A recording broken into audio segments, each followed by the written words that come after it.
Hello geng. Hari ni Abang Botol nak ajak pergi satu tempat yang Abang Botol wajib singgah kalau balik ke KL. Jom.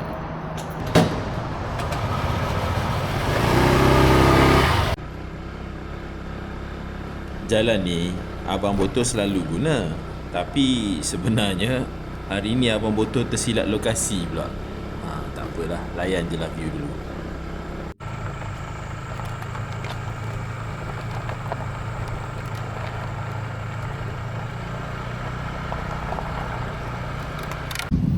Alright, kita dah sampai ke tujuan yang Abang Botol nak pergi ni, dekat Kelab Menembak Bandar Kajang. Kelab Menembak Bandar Kajang ni Abang Botol juga ada bertugas sebagai pegawai lapang sasar ataupun range officer.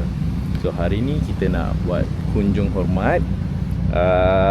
Memandangkan Abang Botol pun dah lama tak aktif dan tak terlibat dengan aktiviti-aktiviti pertandingan menembak IPSC ataupun pertandingan menembak statik. Jom kita pergi melawat. Kelab Menembak Bandar Kajang ni, orang awam pun boleh masuk jadi ahli dan berlatih menembak dan masuk bertanding. Kalau berminat, bolehlah DM Abang Botol. Ini piala-piala dan pingat-pingat yang ahli-ahli terdahulu pernah menang dalam pertandingan dalam atau luar negara. Yang ni pula pingat yang Abang Botol menang untuk kategori tembak tactical shotgun.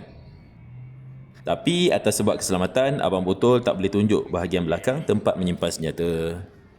Yang berjalan sebelah kiri sekali itu, Datuk Latifi Ahmad, Presiden Kelab dan bekas pegawai ADC untuk almarhum Sultan Ahmad Shah, dan juga bekas pegawai Bukit Aman yang turut berlakon dalam filem Bukit Kepong.